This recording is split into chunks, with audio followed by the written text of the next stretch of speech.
கர்த்தருக்குள் அருமையானவர்களே, ஆண்டவராய் இயேசுவின் புண்ணிய நாமத்தினாலே உங்களை வாழ்த்தி வரவேற்கின்றேன். அப்போஸ்தலர் நடபடியின் புத்தகம் 22ஆம் அதிகாரம் 10வது வாக்கியத்திலே பவுல் இவ்வாறு ஆண்டவரை பார்த்து கேட்கிறார். ஆண்டவரே, நான் என்ன செய்ய வேண்டும் என்று கேள்வி கேட்டான். அருமையானவர்களே, இந்த நாளினுடைய செய்தியின் தலைப்பு என்ன? Finding God's plan.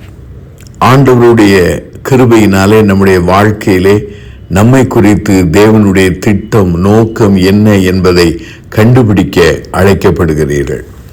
அருமையானவர்களே, நம்முடைய வாழ்க்கையிலே ஆண்டவர் தன்னுடைய பிள்ளைகளை குறித்து, ஒவ்வொரு பிள்ளைகளை குறித்தும் ஒரு தேவ திட்டம், தேவ நோக்கத்தை வைத்திருக்கிறார். அது மிக முக்கியமான ஒரு காரியமாகும்.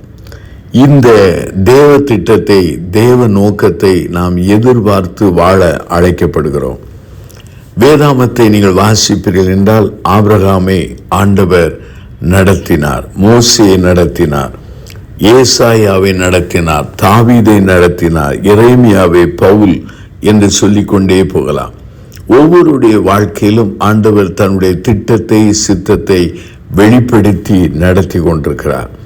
வேதாகமும் அதை போதிக்கிறது. எபேசியர் 2ஆம் அதிகாரம் 10வது வாக்கியம், சங்கீதம் 27ஆம் சங்கீதம் 11வது வாக்கியங்கள் எல்லாம் நாம் கற்றுக்கொள்ள முடிகிறது. ஆகவே ஒவ்வொருவரை குறித்து ஆண்டவர் தேவ திட்டத்தை, தேவ நோக்கத்தை வைத்திருக்கிறார். அருமையானவர்களே, இந்த தேவ திட்டம் என்பது அது ஒவ்வொருவருக்கும் பர்சனல் பிளான் என்று சொல்லலாம். என்னுடைய வாழ்க்கையில் வைத்திருக்கிற திட்டம் உங்களுடைய வாழ்க்கையில் வைத்திருக்கிற திட்டத்தோடு ஒத்து போகாது, வேறுபட்டு இருக்கலாம். ஆகவே ஒவ்வொருவரையும் ஒவ்வொரு காரியத்திற்காக ஆண்டவர் அழைத்திருக்கிறார். இந்த திட்டமானது எப்படிப்பட்ட திட்டம் என்றால், இது பெர்ஃபெக்ட் பிளான் என்று சொல்லலாம். ஆண்டவருடைய திட்டமானது குறைவற்ற ஒரு திட்டம். ரோமர் 12ஆம் அதிகாரம் 1-2 நீங்கள் வாசித்து பாருங்கள். அதே சமயத்தில் இந்த ஆண்டவருடைய திட்டமானது அது ஒரு பிராக்டிக்கல், அதாவது பிராக்டிக்கல் பிளான் என்று சொல்லலாம், செயல்படுத்துகிற நடைமுறை திட்டமாக இருக்கிறது. அருமையானவர்களே, நம்முடைய வாழ்க்கையிலே நீங்கள் புரிந்து கொள்ள அழைக்கப்படுகிறீர்கள். ஆண்டவருடைய திட்டத்தையும் நோக்கத்தையும் நாம் கண்டுபிடிக்க நாம் மிகுந்த பிரயாசப்பட வேண்டும். அப்போஸ்தலனாகிய பவுல் ஆண்டவரை அறிந்தபோது, ஆண்டவரை ஏற்றுக்கொண்ட போது, அவன் தன் வாழ்க்கையின் திட்டத்தை அறிய கேட்கிறான். ஆண்டவரே, நான் என்ன செய்ய வேண்டும் என்று. உங்கள் வாழ்க்கையில் இந்த கேள்வியை என்றைக்காவது கேட்டது உண்டா? அருமையானவர்களே, என்றைக்கு ஆண்டவராய் இயேசுவை சொந்த தெய்வமாக ஏற்றுக்கொண்டு அவர் இரட்சகர் என்பதை புரிந்து கொண்டு அவரை ஏற்றுக்கொண்டு வாழ ஆரம்பிக்கும் பொழுதே நீங்கள் ஆண்டவருடைய திட்டத்திலும் அவருடைய நோக்கத்திலும் நீங்கள் நுழைந்து விட்டீர்கள் என்றுதான் பொருளாகும். ஆகவே அன்றையிலிருந்து ஆண்டவருடைய திட்டத்துக்குள்ளே ஆண்டவர் உங்களை கொண்டு வருகிறார். நான் என்னுடைய வாழ்க்கையிலே மனப்போன போக்கிலே வாழ ஆரம்பித்தேன். ஒரு நாள் ஆண்டவரை ஏற்றுக்கொண்டு அவரை இரட்சகர் என்று அறிக்கை செய்து அவருக்காக வாழ முற்படும் பொழுது என்னுடைய சுய திட்டங்களை எல்லாம் அழித்து போட்டு அல்லது அதை இல்லாமல் போக பண்ணி தன் திட்டத்தை, சித்தத்தை நிறைவேற்றினார். அவருடைய திட்டம் ஆரம்ப காலங்களிலே எனக்கு வேதனையாக, புரிந்து கொள்ள முடியாததாக, நடைமுறையிலே எனக்கு ஒத்து வராததாக இருந்தாலும் ஆண்டவருடைய திட்டம்தான் என்னுடைய திட்டத்தை காட்டிலும் உயர்ந்தது என்பதை கண்டுபிடித்தேன். அருமையானவர்களே, நம்முடைய வாழ்க்கையிலே ஆண்டவருடைய திட்டத்தை நாம் தொடர்ந்து கண்டுபிடிக்க வேண்டும் என்றால், அவருடைய திட்டத்திலே நிலைத்திருக்க வேண்டும் என்றால் சில காரியம் செய்ய வேண்டும். என்ன காரியம் என்றால், communion with him in prayer. அவரோடு நாம் ஜெபத்திலே நாம் தரித்திருக்க அழைக்கப்படுகிறோம். இரண்டாவது, ஆண்டவருடைய வார்த்தையை நாம் கற்றுக்கொள்ள வேண்டும். Studying and searching the word of God.